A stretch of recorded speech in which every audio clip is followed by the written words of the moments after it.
I, a ruthless king of the werewolves, personally carried an injured female werewolf to the hospital after an attack. Her life hung in the balance. And I, for the first time, felt unprecedented anxiety and helplessness.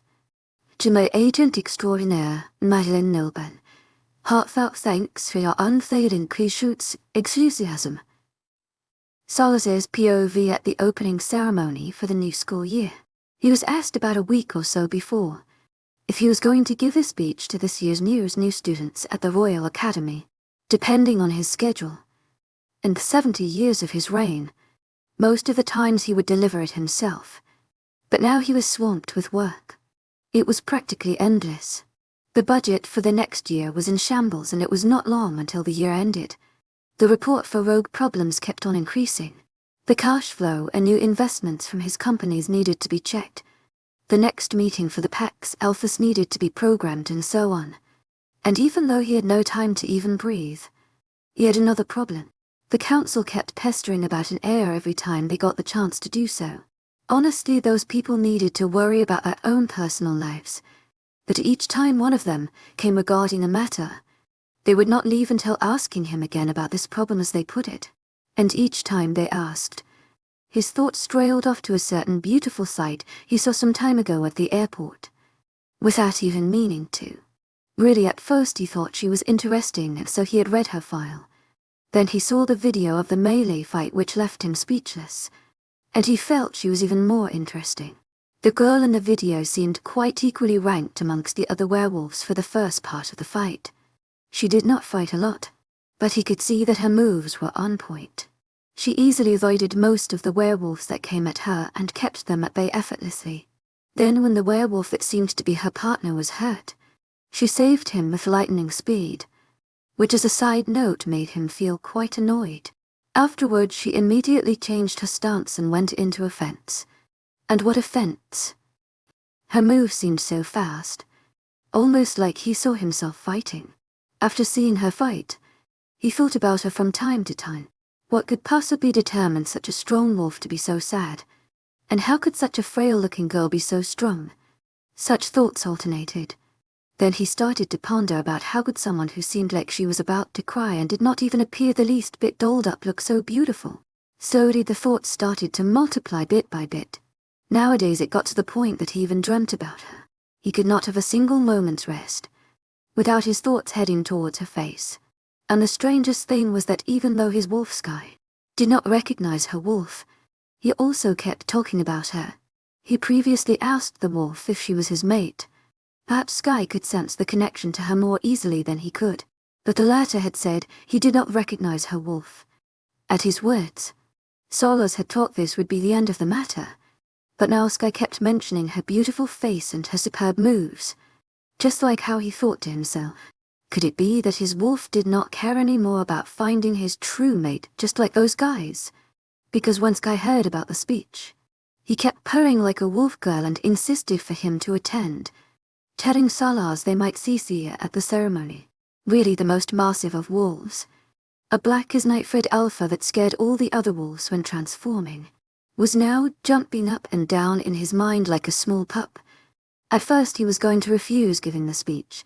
He even told Micah that there was no time, ignoring Sky's constant complaints.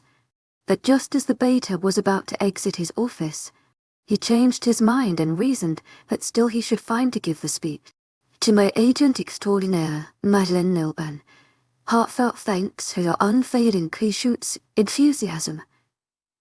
Everyone was expecting him to participate at the opening of the new year. Now at the ceremony before going up the stage, he kept on looking towards the public from the backstage. He was hidden in the back and he had also concealed his aura, so most werewolves could not feel him. Scanning the room hopeful, he saw her again after only a few glances. She was after all unique from all other werewolves. There in the middle of the group of Watcher students she was seated. They must have spoken through their pack link, as their expression changed from time to time like they were talking, and he even felt like they were trying not to laugh. Celia was the most composed of them, but even she had a small smile on her face. This was actually the sight that Solas saw as he was walking from behind the stage, informed by one of the teacher that the hall was full. Respectfully, the latter had also asked him if he was ready to give the speech.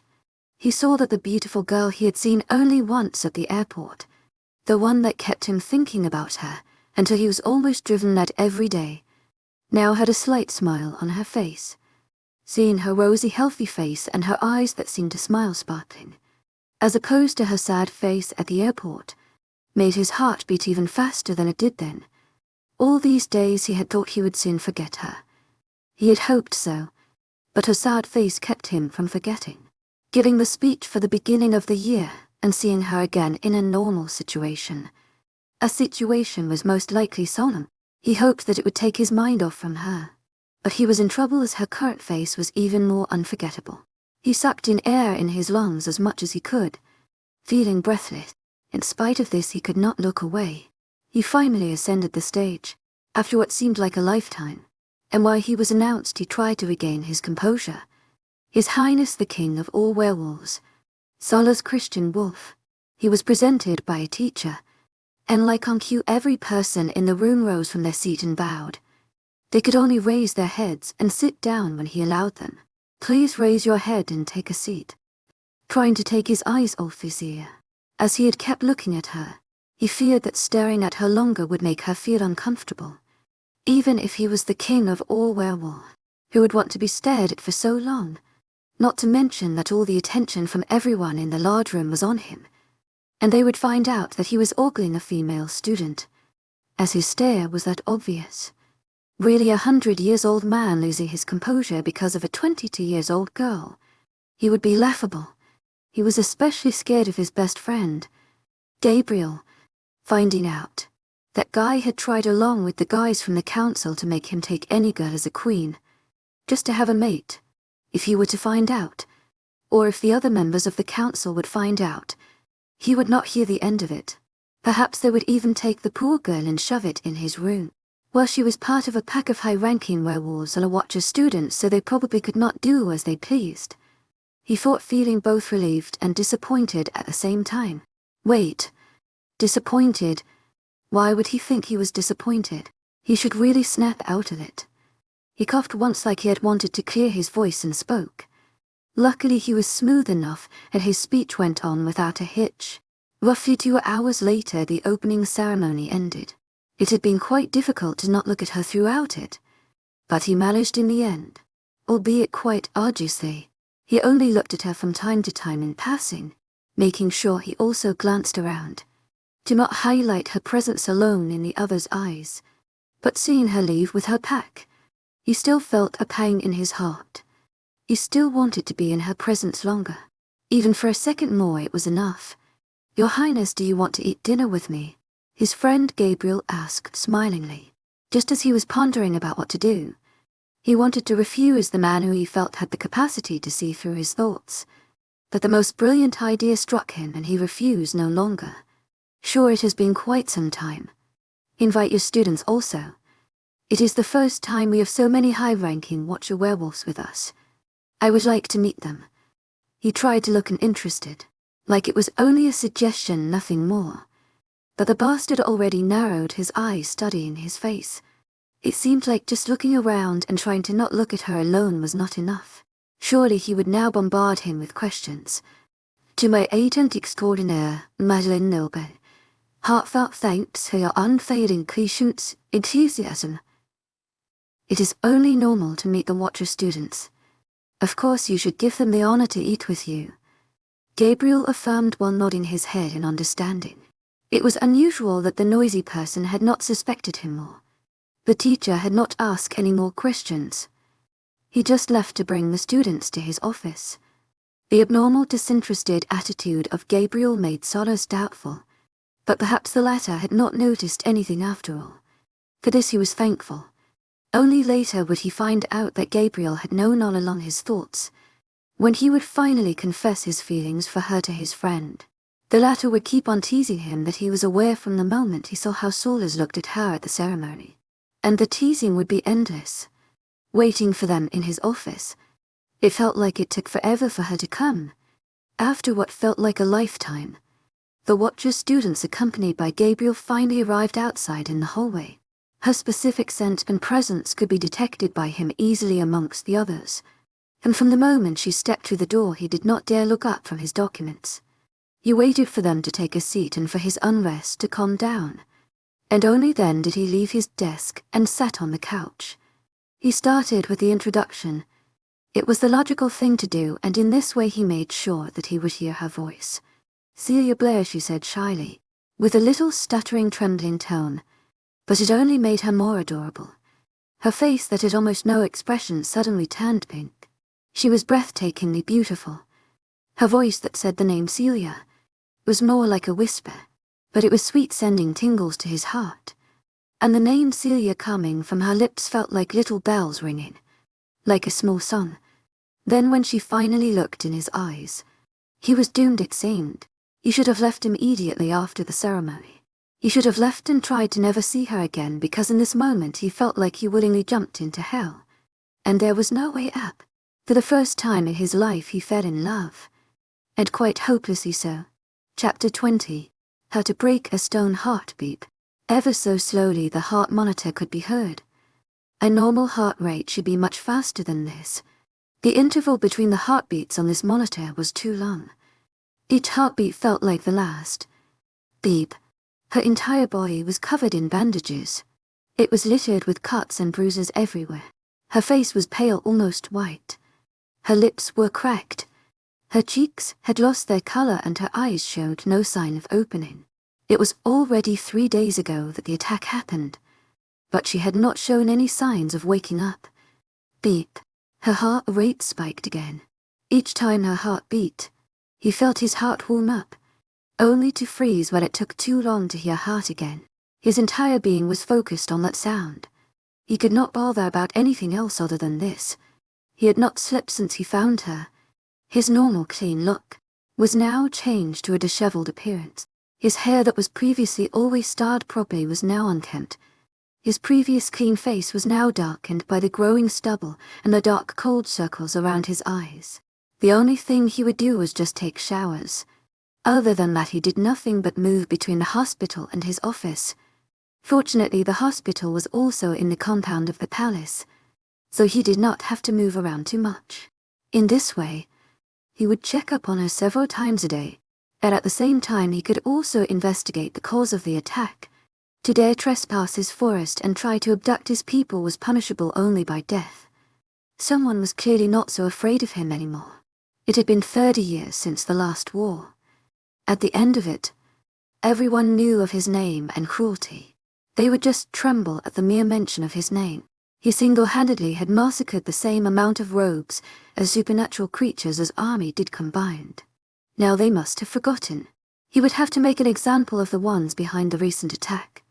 Most of the ones who had trespassed were dead, and sadly one had slid past the borders. But he had found while they were trying to leave the forest and were now currently kept for questioning before they were to be put to death. It would not be long until leads were found. An operation this daring would not be under the leadership of those present in the forest. Someone was clearly behind them, studying her face close to her side. As he found himself doing each time he checked up on her, he found she was still as lovely. Such a frail-looking girl had managed to save every one of her pack members. She did not collapse even with wolfsbane in her system, which doctors were baffled about, as the amount in her body was enough to kill 3 higher-ranked werewolves.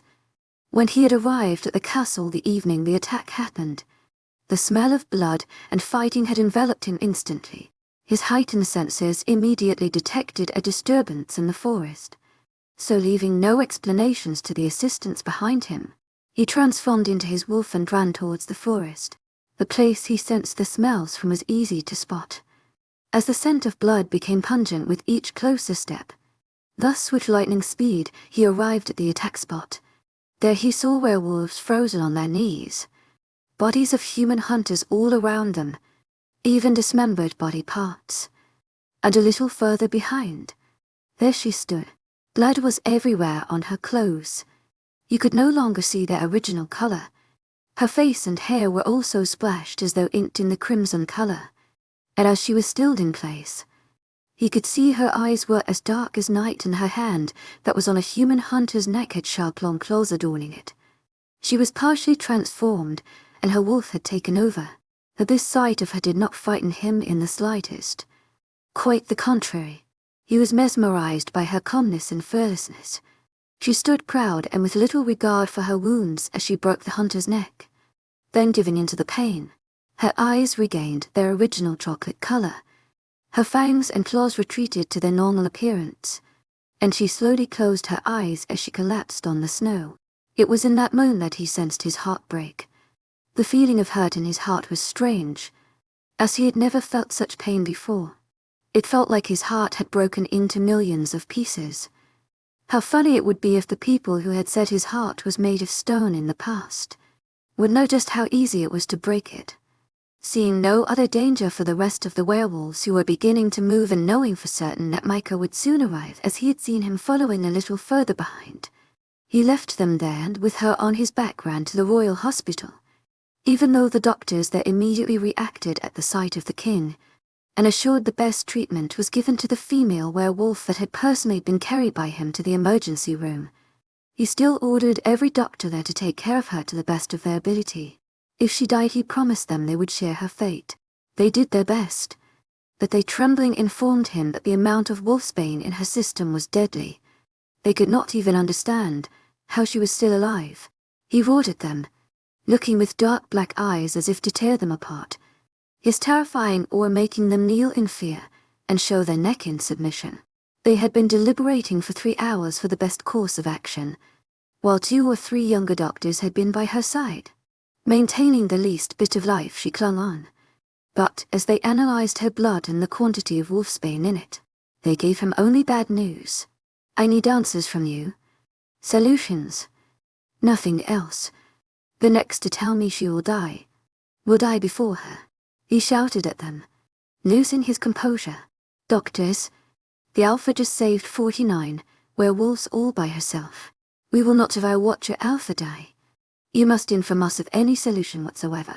Micah intervened timely, having barely arrived earlier with other assistants. If he had not, the beta feared there would be no doctors left to treat Zia in a few more seconds. Your Highness, I have a solution, said one of the younger doctors, stuttering. That won't work. I have told you already. Her blood doesn't match any werewolf we have data on. And even if it did, it is too risky for the other person involved, answered another doctor looking at the younger one, wishing he could strangle him. You shut up, Solas roared using his alpha voice, making the older doctor shut his mouth utterly scared, without even being able to give an explanation. Now you, tell me about it, he said coldly looking at the young doctor, his voice toned down, but still authoritative. The wolfsbane in the Alpha's blood has the highest level of toxicity in it we have ever seen. Generally, wolfsbane that human hunters use is made of the plant's flowers, because it is also a little toxic for the humans who turn them into bullets-infused wolfsbane. So although the sap from its root has a higher level of toxicity, it is never used in weapons as it would be fatal for even humans.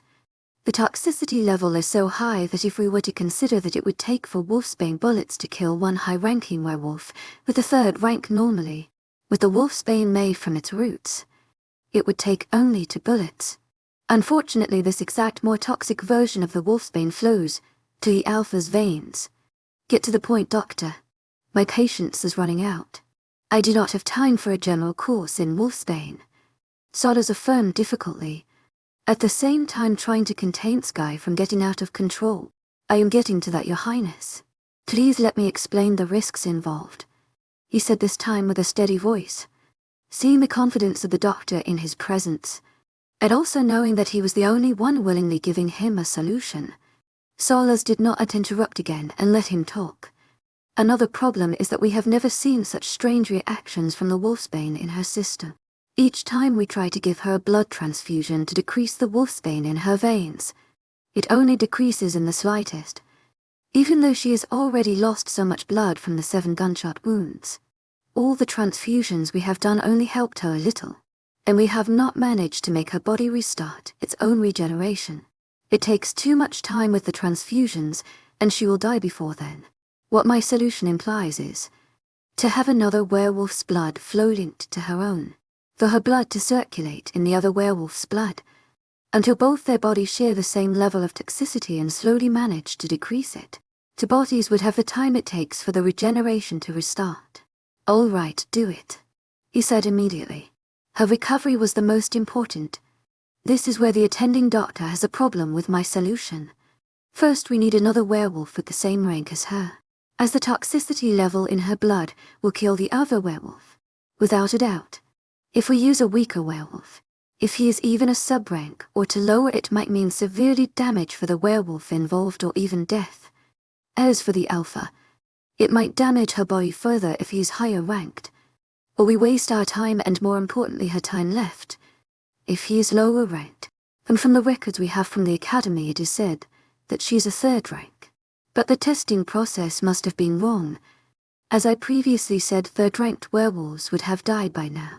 It is impossible for her to have this rank. And 2.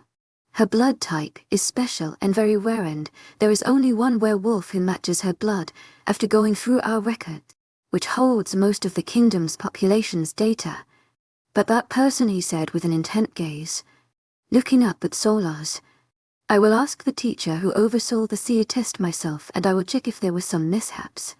As for the second problem, tell me who has the same blood type. No matter who it is, she will cooperate you. Your Highness, her blood type matches only your own." Chapter 21. Unbearable pain knock. Gabriel knocked on the conference room's door at the Royal Hospital. He more or less had suspected he would be called. In the attack some hours ago, a girl he had written down in the documents as being third rank managed to withstand the effects of 2 spells, annihilate an entire group of armed-to-the-teeth hunters and survive multiple wolfsbane bullets. Even if she was struggling to stay alive at the moment, it was a feat surpassing her rank by many folds. If he would be in the exact same situation, he doubted he would have remained alive. A wolfspower relied more on pack fights. Some did the diversion, some did the attacking, and others coordinated and directed the flow of the battle. As part of the team of investigators and as a teacher, he had already interrogated the students that were at the scene. He was informed just how fast and strong she was, even after taking 7 bullets, which made the hunters believe she had died. She regained her consciousness and attacked more fiercely than before, and stronger too. In a matter of minutes she had managed to dismember and kill most of the hunters at the location, only missing 2 who had lost consciousness and 1 that had run away seeing the others slaughtered. What it meant was that she did a pack strategy all by herself. The diversion, the attacking and coordination that would be shared in an attack was done by a sole werewolf. Her fierceness felt like a déjà vu, like he already saw such strong, ruthless attacks before. "Come in," a strong and authoritative voice commanded. The person who made him have such a déjà vu feeling called him inside. That's right. The familiar savage attacks were none other than His Highness's specialty. He almost forgot, as it had already been several decades ago the last time he saw him in battle. He sighed and opened the door. Now he had to figure out how he should tell His Highness what he knew of Celia, preferably without being killed. The command of Celia to hide her rank was still in effect. He could not say it straight to Solas what her rank was. Solas must ask him the right question, and he also had to use his alpha voice. Otherwise he would have to lie, and it would only lead him to more troubles. "Gabriel, what is Miss Blair's real rank, and why have you hidden it in the documents?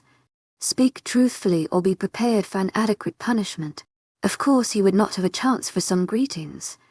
Just bring him directly to the root of the problems, thought Gabriel. "What do you mean, Your Highness? What is the problem with her ranking?" He could not say it directly, but the only obvious solution at the moment was to use his friend's short temper. If he played dumb and redirect the questions back to him, then perhaps Solas would use his alpha voice. He would have to play a little more at being dumb. Ask him some more until Solas would question him directly. He was his friend after all. He had never used his alpha voice on him. But in the end he would. "Tell me her rank now," shouted Solas using the voice Gabriel hoped he would use. "Just not that fast." Gabriel looked aggrieved for half a second. Really now friends for decades. Never used his alpha voice on him. He would probably use it after some more questions. What a joke. For Celia, he used his alpha voice only after the first two questions, which was said one after another, so more like one question. He would have to reevaluate his friendship. He suspected that Solace's mate was most likely Celia. Afterwards he thought that perhaps she might not be, but just felt attracted to her, because for the last couple of months they had not interacted in the slightest. But his temper just now confirmed it. Still he felt wronged. If Solace was acting this way now without getting the girl, how would he be after getting her? Would he forsake their friendship altogether? His soul cried, but his mouth moved to speak. She has a 4th rank wolf, but he said, then looked at Solace and continued. She also has a 3rd one. Why did you not write it correctly in the documents? Solace continued asking with his alpha voice. After a few seconds of confusion, he was surprised by the finding. But first he had to know why his loyal friend lied. The curse I am under, which restricts me from revealing information aside. A lower-ranked werewolf cannot disobey a higher-ranked one. All werewolves, beside the rogues, follow this norm. In essence, she used her alpha voice on me. I did not have a choice but to conceal it and even lie. Gabriel replied willingly. And so Solace realized that the only thing that made Gabriel talk was the fact that he had used his alpha voice. And with him being a first-ranked werewolf the same as her, granted Gabriel the permission to talk about it. If others would have asked him, he would not have been able to respond truthfully. I release the command she placed on you partially. You can speak freely about what you found out when she took the seer test, but only to me. Her command is still in effect. Gabriel finally sighed, relieved. At least now I can get it off my chest. I have not liked it that I hid it from you. Okay, tell me what you want to know. This time I will tell you truthfully. How come she is 4th rank and 1st rank at the same time? A wolf's power does not fluctuate. It will only go a little bit higher with a lot of training. But it will not go up and down. He asked without his alpha voice this time. It was no longer any need for it. Yes, indeed, it does not fluctuate. That would be the case if she had just one wolf. Gabriel replied honestly. There cannot be more than one wolf in one body. There is always only one, Solace stated, getting even more confused. That is exactly how it normally is. I also did not believe her, so I made her bring out each wolf for the test. The orb first showed me a 4th rank wolf, and the second time around a 1st rank one. And let me tell you, the 1st rank wolf is quite a fierce one. When I tried to call you and inform you about it, she used her voice on me and stopped me in a heartbeat. I could not disobey in the slightest. She even called me pup. At my age, to be called a pup. How do I look like her? Gabriel started explaining, getting slightly off track at the remembrance of the encounter. He wouldn't admit it in front of anyone, but he even had nightmares about it. Gabriel did not deviate from the main idea. I do not have much time. The main idea is that I do not know exactly how it is possible to have 2 wolves. But she indeed does. And the 1st ranked one, for some reason, keeps herself hidden deep within Celia's mind. That is why her aura does not make everyone around her submit themselves. She also knows more than Celia about why there are 2 wolves. But for the moment she has not shared it with even Celia herself. But if it's true that she is a 1st rank wolf, why did she struggle with the hunters and not eliminate them faster? For a 1st ranked wolf, a couple dozen of hunters should be a piece of cake. Solace inquired again, curious about this fact.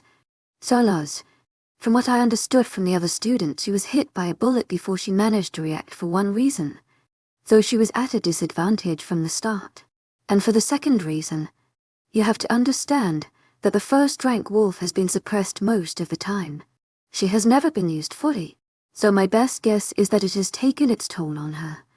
If she was properly trained and if her 1st rank wolf was used more, I think most likely she would stand a chance of even fighting on par with you. All right, I understand now. I have to go. We will talk more later, Solace said finally, cutting the conversation short. In the first place, he only needed to know her rank. Knowing now that she was a 1st ranked werewolf was enough. He could give her blood himself to help her regenerate. He couldn't be more pleased with this fact. To my agent extraordinaire, Madeleine Noble, heartfelt thanks for your unfailing patience, enthusiasm. Oh, Herbert, tell me, how is she?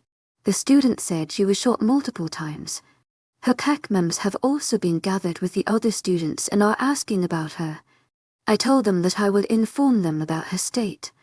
If not, they will likely barge in and find out themselves. Gabriel asked, following Solas with his gaze, as the latter was already at the door. Just inform them she will be all right. I will make sure of it. Solas replied and briskly exited. 10 minutes later, his beta Micah had assembled the group of doctors again. Doctors, I know that you are sworn to secrecy because of the patient-doctor confidentiality, but allow me to make sure of it. None of you are allowed to speak anything of the Alpha. Her name, her data, her rank, or the procedure she will undergo under your care. You will not even put it in your records. Now then, start the procedure without delay. I will assist Miss Blair in lowering the wolfsbane in her veins. Using his alpha voice, made the doctors do nothing but to agree to his words. So even though they were confused of how he could share his blood with her, when he was the first rank werewolf and could possibly kill her in the process, they could only assemble the tools themselves, without the assistance of nurses, and begin working. His command implied no one else was to know, so they could not use them. Walking in the intensive care unit Celia was in, and seeing her pale face, her haggard breathing and her frowning face scrunched in pain, the whole image was difficult for him, but because he knew she would be all right, his heart was slightly alleviated. Not waiting longer, he stepped towards her bed and slowly approached her forehead, placing a gentle feather-like kiss. It was wrong for him to do so. He knew this, but he wanted to do something to assure her that someone was by her side. Maybe she felt him, because although she was unconscious, her face relaxed a little and the frown between her brows disappeared.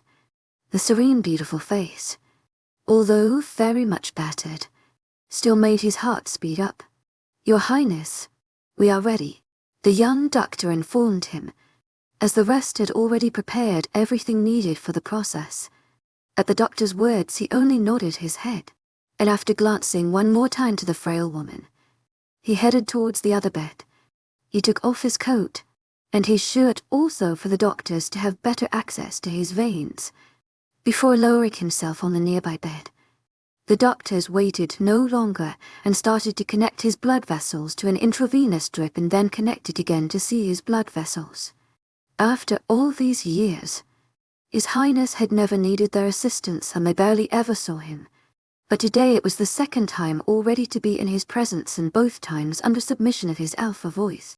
That was frightening enough. Now to take care of someone clearly special to him. It only put more pressure on them. The blood steadily flowed from his veins, before transferring to the intravenous drip, and again went into her veins. On the other hand, he had another intravenous drip that connected her blood to his own veins. As her veins constantly dripped blood flooding his own, his face paled. It was a constant heart-wrenching, paralyzing ache. He did not gasp or cry out, even though the pain was indeed unbearable, as his heart hurt even more. For such a petite person as her to be under such immense pain, double the amount of pain in fact, as he now only shared half of it. He truly did not know how she could endure it. He had been hit by wolfsbane before. In frenzy of the last war decades ago, stray arrows managed to hit him, but they were nowhere near as powerful as these bullets. Somebody had done intensive research on them, it seemed. Clearly it was not just a group of hunters involved, but many more were behind the recent events. He would have a lot of tracking and killing to do, it seemed. The hunted would become the hunters. Chapter 22. Unavoidable circumstances in the dark, infinite place. A single small soul was present. It was a small fluffy grey wolf with tinges of black. The little wolf was curled in a ball, with her tail covering her small muzzle and her paws retracted under her abdomen. Perhaps fearing the dark and loneliness, she kept trying to nestle more. This fact, coupled with a slow whimpering voice that could be heard whispering lie from time to time, made a heart-breaking image. "What's the matter, small wolf?" said someone using the mind link, as she was appearing from behind. Hearing the gentle voice, The small wolf slowly opened her eyes and raised her head. The presence of someone else besides herself was a cause of joy for the small furry ball in the vast cold place. In front of her, a bigger white wolf pup was majestically wagging her tail. She was enchanting with her fur so white that it almost seemed translucent, and her grey eyes that sparkled looking at her. The bigger wolf pup lowered herself to the small one's level and asked her again slowly, "Why are you trembling?" She gently said, using a soft, soothing voice, "I will soon disappear." The pup replied through her mind, her face and eyes full of sorrow and anxiety. "Why do you think so?" asked again gently the bigger wolf. "Because no one has claimed me yet. I do not even have a name." "Do you have one?" the little wolf admitted with a smaller voice, then asked the same question to the bigger wolf. "Yes, my name is Luna," the white wolf responded. "What does it mean?" "It is beautiful," appreciated the small grey pup, her eyes shining. "It means moon," replied the white wolf, who had already laid herself near the smaller one, cuddling her. Then she continued, seeing the eager eyes in front of her. "Do you want to name a small wolf?" "Yes, I want one also. But who will give me one?" she said sad. She had long ago given hope for ever receiving one. "I will. How about this? From this moment onwards we will share the meaning of my name. Do you know of the phases of the moon?" And the small wolf turned her head from side to side, as if to deny knowing. "When we look from the earth to the moon, we will not see the moon completely each time. Or better said, a full moon. As such, how much we can see from it, or each phase, has a different name. It takes the waning gibbous phase and waxing crescent phase together to make the image of one full moon. Enthusiasm, from this moment onwards you shall become crescent and I will be waning." Celia had been drifting in and out of sleep for some time now. She dreamt of the dream she saw when she was smaller, a dream that she kept having as a child. It was of the two most important beings in her life, her two wolves. Many times when she was feeling sad, many times when she noticed the differences of treatment whether consciously or not, she would see this dream. It would always comfort her for some reason, and make her want to rest more, to continue seeing it. But she eventually forced herself to open her eyes when she could no longer stand the aching in her throat, though she could barely distinguish some light. Quite difficultly she opened her eyes, before trying to mend her throat by coughing a bit. Placing her trembling hand on her neck, she felt around it trying to soothe the pain. Her throat felt dry and filled with small pricking needles. "Would you like some water?" she heard a mesmerizing hoarse voice say gently. She did not know who it was, but she felt safe in the presence of this person, so she only murmured a small yes with her cracked voice. A few seconds later, after hearing some heavy steps near the bed and the sound of pouring water, she felt someone putting their arms around her back, lifting her a bit. The smell of that person seemed to envelop her entire being. The musky, woody smell with tings of lavender filled her nose, and the warm hand placed behind her back sent shivers to her soul. Lifting her a bit, this person placed the glass near her mouth and was waiting patiently for her to drink. She realized when she felt a bit of cold on her lips. She sipped a few mouths of water before closing her mouth. Then she felt herself laid down again and heard the clinking of the sound of a glass on a table. "Thank you," she said, whispering, with a grateful tone. Her voice seemed to return a little after drinking the water. "You are welcome," the low-toned voice acknowledged. The sound seemed close. She thought, this person was surely still near the bed. Realizing this, she looked towards from where the sound came from. Her eyes were already clearing and adjusting to the light. Perhaps she moved too brisk, or did not assess exactly how close this person was to her. Her senses were still worse than a human's for now, so naturally they could not be relied upon. Either way, when she turned towards the side of the bed, the most handsome face she had seen once before was right in front of her eyes. A few inches away, in fact. She could even feel Salazar's breath, and most likely he could feel hers. Her pale cheeks instantly reddened. The person who had helped her drink water was none other than His Highness. She was stunned and even forgot to retract her chocolate eyes that were looking directly into his bright blue ones. Because of this realization, he did not move, liking the proximity, and only raised his hand and placed it on her forehead lightly. "You do not have a fever," Enthusiasm. That is strange. Then why are your cheeks red? Do you feel unwell somewhere? He asked, concerned, with his hand still on her forehead. Her cheeks reddened even more if that was possible, but she still did not say a word. Kuh, kuh. The sound of Gabriel coughing resounded in the room. Your Highness, every lady would feel embarrassed if you were that close. The teacher gentlemanly and subtly informed the woman unaccustomed king. At least this was what he thought subtlety meant.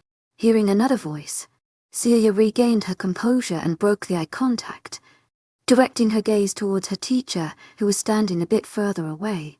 Solos did not ask anything more, realizing his mistake at the uncommon close distance. But still he was displeased, having lost contact with her eyes and touch, as he retracted his hand. So he only straightened his body, but did not move from the side of the bed. How are you feeling? To my agent extraordinaire, Madeleine Nilben. Heartfelt thanks for your unfailing patience, enthusiasm. The doctor said that your regeneration finally kicked into the fullest. So all your wounds are closed and almost healed by now, and they should not pose any problems. Gabriel friendly inquired. I am all right, only slightly dizzy, but I am confused. I should not be alive right now, she said calmly. She had lost consciousness after the fourth bullet, but she was sure more shots followed. Logically speaking, no werewolf, having been shot that many times, should still be breathing. Well, if it weren't for His Highness, Gabriel started to say, but was not able to finish as Solas already interrupted him. We got you as fast as we could to the hospital, and luckily the doctors were able to treat you in time, the first-ranked werewolf man stated, his heart uncomfortable as he repeated her words inside his mind. I shouldn't be alive right now. She only nodded in understanding. She realized that her stronger wolves had something to do with her fast healing, so she did not want to stir suspicions by being too surprised and asking too many questions about her health. And my pack temporary members, how are they? And the other Watcher students, were they attacked as well? She asked anxiously, clearing her head from haziness, while she tried to shift her body upwards, worried. They're all right. Do not worry. The temporary pack members are already attending classes as usual, and your classmates also are attending theirs. The other students, who were in the same pack as you for the exercise, have had a week to rest and to recuperate from the psychological trauma, but otherwise have no injuries. As for the other packs that participated in the exercise, they were not attacked. Either your pack was the only target, or your pack was nearer from where they entered through the border. If the latter is true, they were just unfortunate enough to attack the leader of the Watchers first. Quite unlucky hunters, Gabriel stated, chuckling. Solas, who was still closer to her, although the highest rank in the room, and the king for that matter, had not replied to her question himself, as he was busy arranging the pillow behind her back to a more comfortable position, earning himself another blush from her, which was quite endearing. Thank you, she whispered, stuttering. It seemed like each time she talked to him she lost her voice. Her usual calm self changed to 180 degrees. She really should stop doing that, she thought. Then she continued to speak, as she processed inside her mind what Gabriel said. A week's rest. Does that mean I have been unconscious for a week?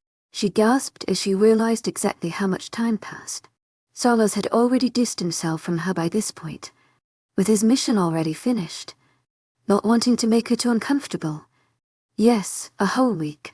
You had us quite worried, some more than others, Gabriel said, looking with squinted eyes in Solas's direction, and as the latter glared at him, he restrained his joking attitude and continued. Your pack members have bombarded my phone with messages and calls. We had to restrict everyone's access so they were not able to see you. Gabriel sighed, defeated by pups, then pulled his phone out of his pocket and raised it in the air, showing her the screen. Yet another phone call from Jake was displayed on the smartphone's screen. Do you mind answering the call? Even if I told them you are all right and assured them it won't be long until you wake up. They keep pestering me every day. I don't know how they have so much battery on their phones. They keep eating mine away, he said, sighing again, while he was already handing her the phone. She nodded her head apologetic and took it from his hands to answer, saying her greeting. The loud, worried voice could be heard from the other end. She only exchanged a few words with Jake, not wanting to be rude in the presence of the king by prolonging the conversation and ignoring him, then managed to close the phone call after she promised she would call again to talk more detailed. She could not talk more even if she wanted to, a scrutinizing gaze upon her at all times. Solaz's probably. Gabriel was by the window waiting for her to finish her conversation. He was also gazing outside. So it was not in. And there was only one more person in the room. Maybe she was just overly conscious. But it kept sending an itch to her heart. So she cut the conversation as short as she could. It was also not polite to keep talking on the phone in the presence of the king. Hearing her saying her goodbyes, Gabriel retracted his gaze and approached her bed to retrieve his phone.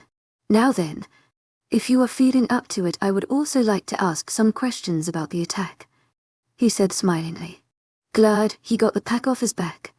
Truly enormously glad. We should let her rest some more. She just barely woke up. It would be better for you to come back to the palace tomorrow. She will answer then. Solos finally broke his silence. I can answer now, it is not a problem, Celia assured quickly.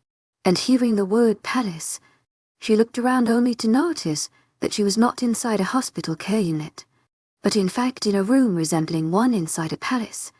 A room fit for a princess. No, he will come back tomorrow. Solos firmly denied. Yes, Your Highness, Celia replied slowly. She could not disobey the king. Once he spoke twice. But can I ask where I am? She dared to ask at least this much. Yes, of course. You are in the royal palace. You shall remain here until your complete recuperation, Solos calmly said. One could not detect a single emotion in his voice, but Gabriel would have sworn his friend even had a small tug upwards at the corner of his lip, though barely noticeable. Solos looked practically akin to a wolf in human clothing. He was really happy about this particular unavoidable circumstance, if you could call it as such, as he had practically forcefully moved her to his palace the moment she was stable enough to do so. Chapter 23. Living under the same roof, but I am already mostly recuperated.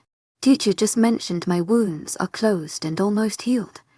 I can recuperate further in my own room at the academy. There is no need. Celia tried to explain. She could not be so close to Solas. The strange feelings that invaded her heart felt foreign and confusing. Her calm and solemn face felt like it was starting to crumble, and if she did not leave it would only crumble some more each time she would see him. One would be able to read all her feelings clearly in her eyes and face if her mask broke apart. What if the king realized her shyness and loss of breath was not because of the same sentiments as other people? It was not because she respected and feared his alpha aura. This is the protocol for the people who have been injured in the premises of the castle. I am sorry, but you will have to remain here at least a week more. We will make sure all your needs are taken care of. Please understand us at this time. It would also help us with the investigations of the attack if you are near while we need further information. He told her with an apologetic look. Hearing Solas's honest words, she could not insist more. He was a king. He did not need to explain so much to her. He would only have to order, and she, as his subordinate, could only comply. But he had said, I am sorry and please. Moreover, it was a protocol for all the people. Who was she to be the exception? She nodded her head in understanding, albeit a little reluctant. It was only a week, she should be all right. Anyway, it was a huge castle. At most she might see him once the following day when she would answer the questions. He was the king. It was not like he would cater to all her needs himself. Her thoughts had gone too far. Watching the conversation before him, Gabriel was trying to maintain a solemn look, but inside he wanted to burst out at his friend. What protocol? He had never heard such rules before, and he would know. He was teaching general knowledge at the academy, which included the laws of the kingdom and of course all protocols of the palace and its executive members. He was also an executive member of the royal palace himself. Lies. Nothing but lies. Gabriel thought. Well, but it was all good to him. Wait until they left the room. He would ask Solas why he was not notified of the changes to the protocols. Though he was laughing inside his mind mischievously. She sighed relieved when the two men left. Her teacher aside, His Highness had quite the presence. She felt like she was losing a bit of air each time he was near. He was the king of all wolves. Such sentiments were not appropriate. As a daughter of a beta of a mediocre pack, she was thinking too much of his actions and was being too self-conscious. Helping her up and handing a glass of water, even arranging her pillow. Not to mention, telling her when he left that he would return to check up on her, and even living at the palace to recuperate, could be just normal actions that the king did. It could also be because he had interacted with a lot of women in his life and so was generally accustomed to act in this way. Thus he did not mind the small distance between them, and even closed that distance even more. Or it was because he had felt guilty that the incident was inside his personal territory, and she was just overthinking. She had never been close to men in her life, never had a boyfriend, and she did not know what the appropriate distance between women and men should be. With the guys from the pack it was much easier to interact. Either way, a wider distance was better than the opposite. She finally decided, lest he sensed her blush. Her heartbeat and her slight tremble at his touch were for a reason other than shyness. It would be embarrassing if he noticed her turmoil. She really did not understand why he had such an effect on her. Even if she had rejected her mate, he most certainly would have a beautiful and strong mate. She was nothing compared to that. Wait, why was she comparing? She massaged her head, bewildered of her thoughts, and tried to push these ideas out of her mind. A few seconds later, she removed her legs from the warm blanket and tried to move to get up. She really needed to use the bathroom. They had told her she had a landline phone near the bay and could use each time she wanted something. But she could do it herself. It only took a few steps until the bathroom. She slowly positioned herself, with her legs dangling on the side of the bed, and propped her hands for support, but it was more difficult than she thought. She finally got up when the dizziness went away and steadied her feet. She took 1, 2 steps. The door of the bathroom was in sight, but she suddenly felt a numbing pain before her feet gave out under her weight. Her only reflex was to close her eyes tight and wait for the pain caused by the fall. There was nothing to hold on to, even if she wanted to stop herself from falling. The expected pain did not come as she bumped into something, and it was not the floor as she was still on her feet. Her face was pressed into a hard chest. Strong hands surrounded her waist, holding her from falling, and, as she felt the warmth of the other person, Solace's strong natural scent hit her nose. Why did you not use the landline? Your injuries are almost healed, but you are still frail. You could still get hurt. The soothing, gentle voice scolded. But even his reproach of her actions held a tinge of endearment. She looked up to see him gazing straight down at her. Really, this man was too beautiful for words. Realizing the closeness, one even more evident than before, she quickly lowered her eyes and tried to steady her feet for him to let her go. I am sorry. I thought I could manage to walk. I all right now. Thank you, Your Highness. Celia apologized, but even though she slightly pushed her hands against his chest and tried to back away, he was like a stone wall. Where were you going? He asked again, ignoring her attempts to create distance between them. She could not openly push him away and could only reply hoping he would let go. He was the king. How could she dare be rude? I just wanted to walk a little. I am fine now. I can go back to the bed myself. Thank you, she said, trying to tell him with words that he should let her go. But he still ignored her attempts. He looked behind him to the direction she was heading to and realized that she was too embarrassed to tell him she was going to the bathroom. He looked again at her and smiled a little, although she could not see it, as she was still looking down, averting his eyes. He did not say anything more, just bent a little, put one hand under her knees and another on her back, lifting her up, with her legs swept from the floor. It felt like she was about to fall, so in a startle she extended her hands and quickly grabbed his neck. Why, Your Highness, as she wanted to say she could walk on her own, but there was no chance to. He walked fast, and in seconds he had already closed the distance she was from the bathroom. With the door to it already opened, he went inside and gently sat her on the bathtub's edge. Before he exited and closed the door behind him, Celia could not even utter a word of thanks or deny needing to use the bathroom. The embarrassment was too much by this point. His Highness had realized she needed to use the bathroom. He had also personally helped her there. She couldn't be more ashamed than she was just now, feeling all the blood from her body traveling to her cheeks, staining them a bright crimson color. She helplessly raised her hands to cover her whole face, but this action only had the opposite effect. Instead of calming her, it had brought about more unrest. The hands that had been around His Highness's neck were utterly infused with his wonderful smell. No, not wonderful, she immediately denied to herself, before again realizing her rudeness. How could the highest werewolf not be wonderful? Of course he was. Wait, why did it sound like her thought meant something else? She pondered again, her thoughts changing rapidly, but even the need to use the bathroom was forgotten. 10 minutes later, she slowly opened the door and poked her head out a little through the crack of the opening, hoping he had left. She had stayed a little more time in the bathroom for this exact reason. There was no movement in the room, though it still smelled like him inside the bedroom. She sighed relieved. He smelled so strong that the smell must have lingered, and that was why she could still feel his scent. But a man as busy as him would surely not wait until she exited. But to her bewilderment, she did not even fully exit the door. When he appeared and gently grabbed her arm, she gasped at the sense of his touch, but still tried to keep her face as calm and as collected as it could be. Has your dizziness gone away? He asked gently to not startle her further. Yes, it has, she whispered back. No other words besides those three. The shock had made her forget to use the right appellative for the king, but of course the man wouldn't point it out to her. Without the appellative, he did not feel a distance because of their positions. To my agent extraordinaire, Madeleine Nobel, heartfelt thanks for your unfailing patience, enthusiasm. That is good. I will only hold your arm until we reach the table.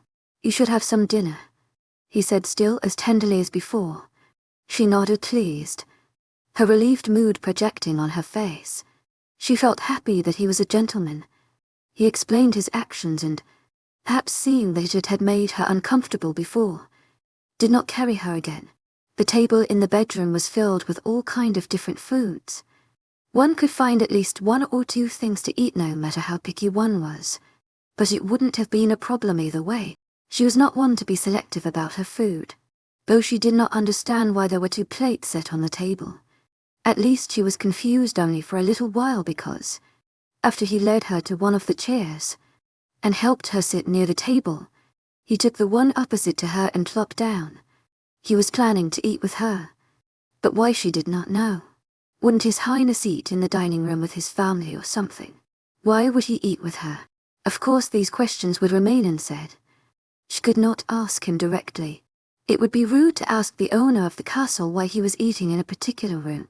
He also did not say anything about the situation, only nimbly took some different kind of foods and her plate and on his as well, then started to eat.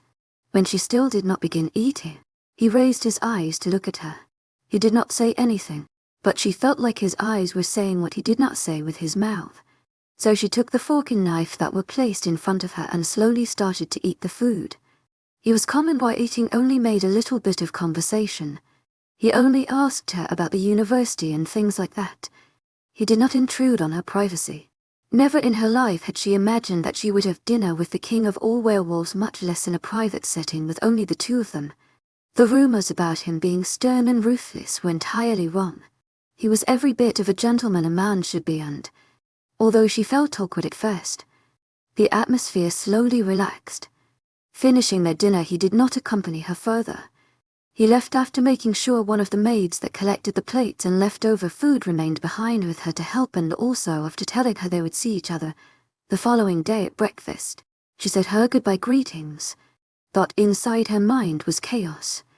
Sure, she felt a bit more relaxed in his presence. The atmosphere was not as awkward as it was at first, but she still averted her eyes each time he tried to look directly at her, and her pulse still beat with force each time his face came in her vision. And now followed breakfast.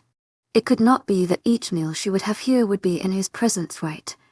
And what would happen if it was necessary for her to stay more than a week? She was a werewolf watcher student. She was stronger than most werewolves. Why was it a need for her to stay and face him each day, considering the fact that just meeting him 3 times before, and she was already feeling helpless?